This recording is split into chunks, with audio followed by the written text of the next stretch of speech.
Well, good morning.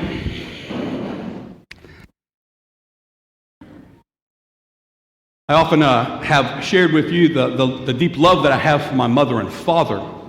They are significant hero figures in my life, not just my mom and dad, but I have a great love for them. But I can't know things about them unless they reveal it to me. And I recall in my own heart times when my mom and my dad have revealed things to me and how much it has really elicited from me a great appreciation for them.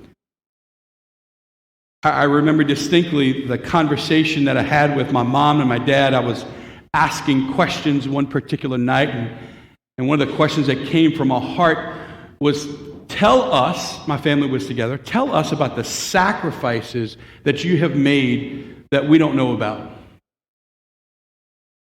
And after some significant time of, I think, some holy silence and reflection, my dad talked about graduating from LSU in the late 50s with an engineering degree, and the economy in the late 50s was really ramping up on the oil field, and my dad was being recruited by oil companies as an engineer. The salaries that were being offered to my dad were 3 times as much as the salary that he actually chose when he worked for the waterworks in Houma in Terrebonne Parish. My dad talked about sacrificing salary because he didn't want to be away from his kids. He went on to talk about how financially strapped we were growing up. I mean, I knew that we weren't rich, but I didn't realize how tight the belt was. And my dad talked a lot about his worry that kept him up night after night after night, just about the bills. Our family kept expanding. We wound up having 6 kids, and for a long time we were a single income family. And my dad chose to forego a salary that would have really provided a lot more for our family just so that he could be present to us. I remember my mom talking about her desires to have her own professional career, but my mom made a choice to not work outside the home. My mom started to babysit for kids when I was born, and for a good 30 years, my mom every day was babysitting little kids. She didn't have the language for it, but what I was able to piece together with my mom was her sacrificing all the social interaction and the beautiful friendships that she could have had with adults. But every day my mom was surrounded by Sesame Street and kids all day long. And she never actualized her dreams of her professional life and all that goes with that in social life, because she just wanted to be present to her family. I would never have known that, but my mom and dad chose to reveal that to me. You know, as a kid, I just expected the lights to come on. I expected dinner to be ready. I took my mom and dad for granted, just like I think every kid does. But it was when my mom and dad revealed things to me that I did not know. It drew out of me like a great love for them, and even more. We can all get so familiar that we just forget who these people are. And we can get so familiar that we forget just how awesome He is. So the church, every Lent, gives us an opportunity where what happens in the readings is Jesus is revealing who He is. Because if we don't take advantage of this, you know, we use the word Jesus or God or Lord all the time. I think it's just so easy to get so comfortable with Him that we forget the beauty of who He is. And that's what's happening in the gospel today. What happens in the Transfiguration is a lot, but it's one of those gospels that we kind of think it's important. It's during Lent, so it's got to be important.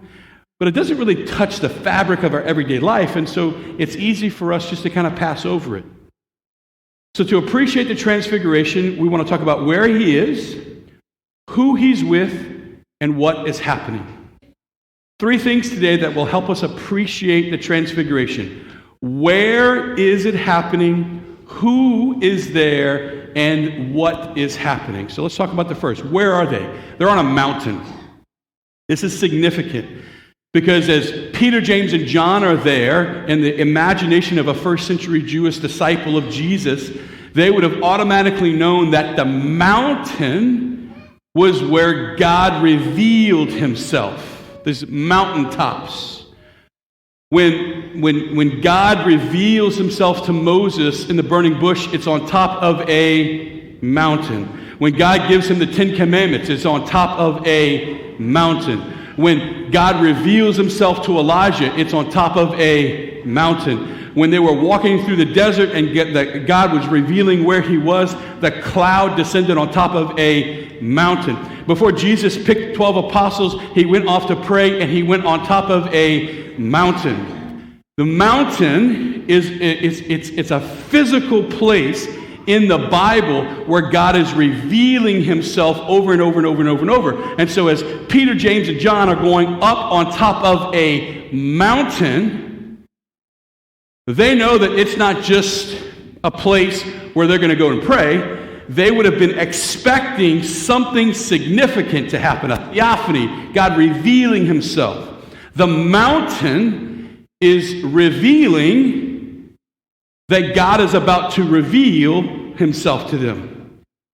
Number 2, who is there? Where not only are Moses and Elijah are there, but so are James and John with Peter. Let's first talk about Peter, James, and John, then we'll talk about Moses and Elijah. When Moses went to the top of Mount Sinai, he brought with him Aaron, who was the high priest, and his 2 sons, Nadab and Abihu. Nadab and Abihu were brothers. Aaron was the high priest.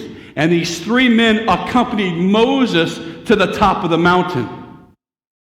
Again, Aaron was the leader of the priests, and he had with him 2 brothers. Jesus goes to the top of the mountain with who? Peter, who is the leader of the apostles. Just like Aaron was the leader of the priest, Peter is the leader of the apostles. And they take with him 2 brothers, James and John. So as they're going up the mountain, you can almost imagine the 3 of them asking themselves, why are the 3 of us going? Why aren't the other 9 with us? Why isn't it all 12? Why is it just us 3? Sometimes it's just Peter, but the 3 of us. Why are there 3 of us? They're walking up the mountain, and there's this imagery that begins to unfold as Jesus as the new Moses with the new Aaron, right? Peter, and these 2 brothers. So they know that something's going to happen. And what happens is significant. There are Moses and Elijah. So here's the scene, right? So Jesus is there. He has Moses on one side of him. Elijah's on the other side of him. Peter, James, and John are over here, and they're watching this thing happen. Why are Moses and Elijah there? Well, of course, it's the law and the prophets, but in the Old Testament, there were 2 people who were on top of a mountain who wanted to see the face of God. Moses wanted to see the face of God, and God said to Moses, you can't see my face, because if you see my face, you see my glory, you're going to die. So it says in the Old Testament that Moses saw the backside of God pass him by. Elijah went up the mountain, and he wanted to see the face of God. And God says, you can't see my face, or you're going to die. And so that's the story of, like, God's not in the wind, God's not in the rain. God came in a still small voice. There were 2 people in the Old Testament who wanted to see the face of God, but couldn't. And all of a sudden, Jesus on top of this mountain, where things are revealed, with the leader of the priest and two brothers are witnessing these two men of the Old Testament who always long to see the face of God, now with Jesus. And it says what happened. His face was completely revealed. The Greek word there is, it's almost like a metamorphosis, transfigured. His face is automatically, they see the glory of God revealed in the face of Jesus. And as they see the face of Jesus completely transformed, Moses is now seeing the face of God. And Elijah is seeing the face of God. And the apostles are witnessing all of this, and they are seeing the face of God. And they all just went to their knees and they bowed before the Lord in great awe and fear. And Peter says, it's awesome that we are here. It's not just because Moses is there and Elijah's there and this cool thing is happening with Jesus. They are actually seeing God reveal himself in all his glory. And they want to stay there. But notice, Jesus, on top of a mountain, revealing himself, says, no, we're not staying here. Because there's going to be another mountain. On top of that mountain, I need to reveal the fullness of who I am. Jesus says, let's go down the mountain.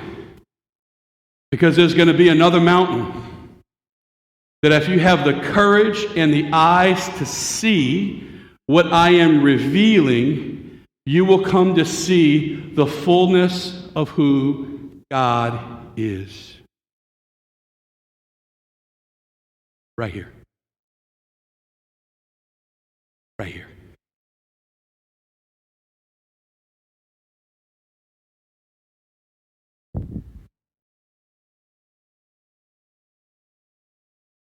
And every once in a while,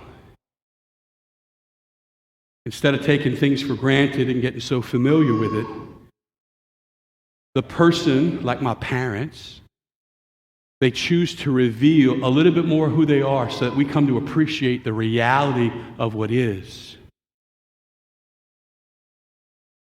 All of Lent is pointing to Holy Week. Last week started the process of pointing us to Holy Week.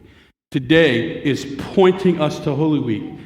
Next week, as Jesus is healing, it's bringing us to Holy Week. The Samaritan woman in week 4 is bringing us to Holy Week. The raising of Lazarus in week 5 is bringing us to Holy Week. All of the readings in Lent are pointing to Holy Week, where God is revealing who he is.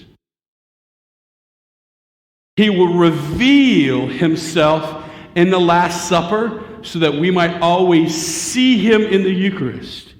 He is revealing himself on the cross so that we might know his absolute love for us. And he is revealing himself in the resurrection so that we might know the fullness of freedom. So what's one thing that we can all do? What's one thing that we might start doing to really get ready for Holy Week?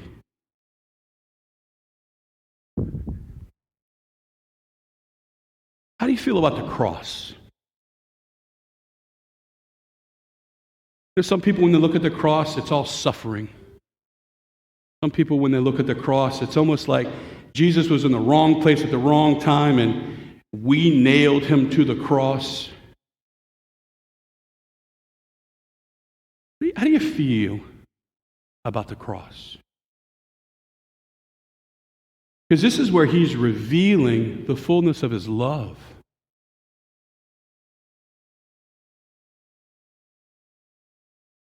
When was the last time you prayed the Stations of the Cross? We passed them by when you were walking in the church. And we get so familiar, they just become a part of the artwork around here. And But those stations are sacred and awesome.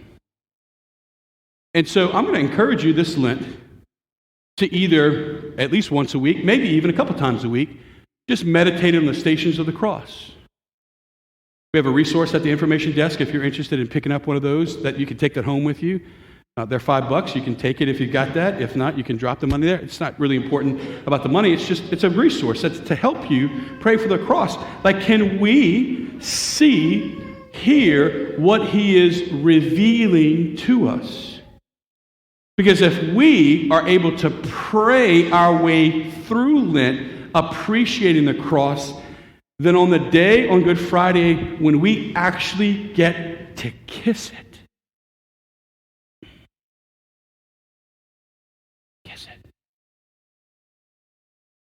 we know who we're kissing and what we're kissing and why we're kissing it. Let's be open for the rest of Lent to what God's revealing to us.